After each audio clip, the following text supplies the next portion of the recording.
یہ منظر جو بھی آپ نے دیکھے یہ قائد اعظم یونیورسٹی اسلام آباد کے ہیں، جہاں پہ وہ سیکولر اسٹوڈنٹس جو ہولی کے ایونٹس منعقد کرتے ہیں، جو کہ میوزک فیسٹیولز منعقد کرتے ہیں، جو یہ کہتے ہیں کہ جیو اور جینے دو اور تمہیں کسی کی پرائیویٹ لائف سے کوئی پرابلم نہیں ہونا چاہیے، انہوں نے مسجد پہ حملہ کر کے وہاں پہ درس قرآن پہ حملہ کیا، زد و کوب کیا، مار پیٹ کی، اور صرف مار پیٹ نہیں کی بلکہ اس کے بعد اپنی ایک سٹیٹمنٹ دی۔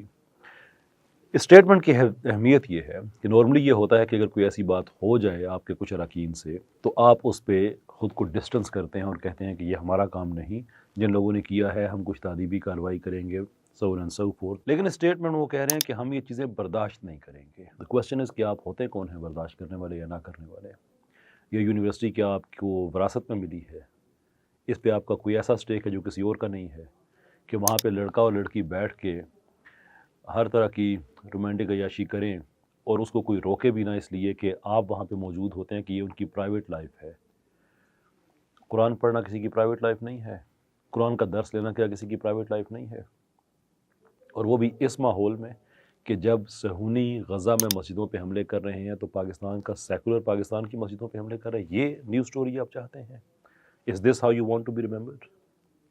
یہ سلسلہ سوشل میڈیا سے سٹارٹ ہوتا ہے جہاں پہ آپ وائلنس انسائٹ کرتے ہیں، لوگوں کے منہ توڑنے کی باتیں کرتے ہیں۔ سینیٹر مشتاق صاحب ہو گئے، ماریا بی ہو گئی، اور کتنے لوگ ہیں، ان کا نام لے لے کے آپ لوگوں کو برگلا رہے ہیں، اور وہاں سے یہ سلسلہ چلتے چلتے یہاں تک آ گیا ہے کہ بچے قرآن پڑھ رہے ہیں اور مسجد کے اندر پڑھ رہے ہیں، اور آپ جا کے ان کو مارنا پیٹنا شروع کرنے اور ساتھ یہ کہیں کہ یہ برداشت نہیں کیا جائے گا۔ آپ کو برداشت کیا جائے گا پھر؟ کیونکہ آپ لوگوں کی تو تاریخ بھری پڑی ہے اس چیز سے، وہ ماؤ کی صورت میں ہو، اسٹالن کی صورت میں ہو، پول پوٹ کی صورت میں ہو، کسی اور سیکولر کی صورت میں ہو۔ آپ لوگوں نے تو کوئی 100 سے 150 ملین لوگ تو آپ لوگ تو 100 سال کے اندر اندر مار دیے ہیں۔ یہ آپ کی یہ تاریخ ہے، اور ہم نہیں چاہتے کہ پاکستان میں یہ فیوچر بنے آپ کا، کیونکہ آپ لوگوں کے دامن میں سوائے قتل و خون کی اور کچھ نہیں ہے۔ ہولی جب آپ لوگوں نے کی تو اس وقت شرم نہیں آئی؟ میں بلکہ پاکستان کی عوام سے بات کرتا ہوں، اس طبقے سے تو اب کیا انسان توقع کر سکتا ہے جو مسجد کے تقدس کا بھی خیال نہ کرے۔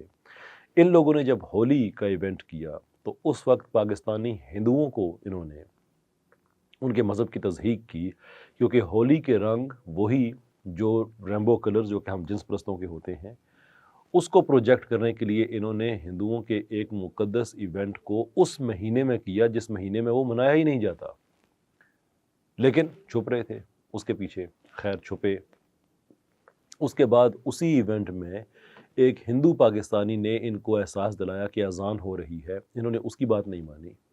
وہاں پہ مسلمان بچیاں جو عبایا اور حجاب کے ساتھ جا رہی تھیں ان کے اوپر رنگ پھینکے، مسلمان سٹوڈنٹس کو زد و کوب کیا۔ یہ سارے کا سارا ہو رہا ہے اس لیے کہ ایک پروگریسو پاکستان ہے، لیکن بچے وہاں پہ قرآن پڑھ رہے ہیں تو آپ ان پہ چڑھ دوڑیں گے؟ یہ ہے وہ سیکولرزم۔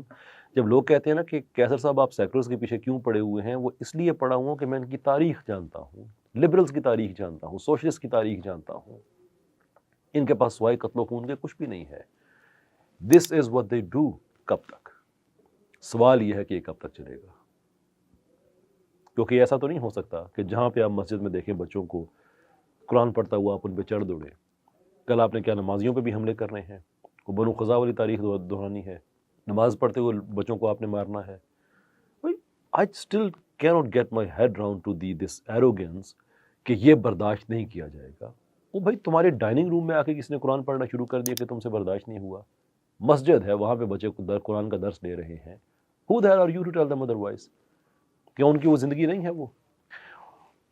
اینڈ میں پوچھنا چاہوں گا ہمارے ان دیسی سیکولرز سے کہ جو ایک دم سے آ کے میرا جسم میری مرضی، جو کرسچنز اپنا چرچز پہ اٹیک ہوئے انہوں نے کنڈیم کیا، ان کے ساتھ مل کے ہم نے بھی کنڈیم کیا۔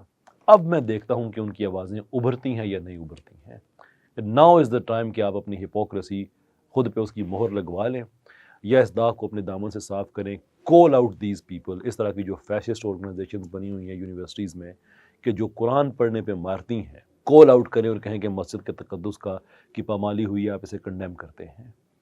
قرآن پڑھنے والے بچوں کو، پڑھانے والوں کو مارا گیا ہے، زد و کوب کیا گیا ہے، آپ اسے کنڈیم کرتے ہیں۔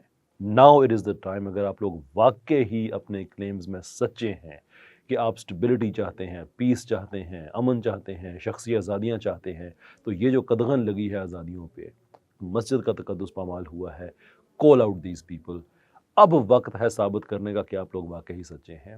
میرا یہ دعویٰ ہے کہ آپ لوگ منافقت سے بھرے ہوئے ہیں، آپ لوگ نہیں بولیں گے، اگر بولیں گے بھی تو کوئی نہ کوئی اسپن آپ اپلائی کریں گے، بٹ دنیا آپ کو بھی یاد رکھے گی، دنیا ہمیں بھی یاد رکھے گی، اور دنیا یہ بھی یاد رکھے گی کہ یہ پاکستان اسلام کے لیے بنا تھا، تو یہاں مسجدوں میں قرآن پڑھنے والے بچوں پہ حملے، اس کی ایک شیلف لائف ہے۔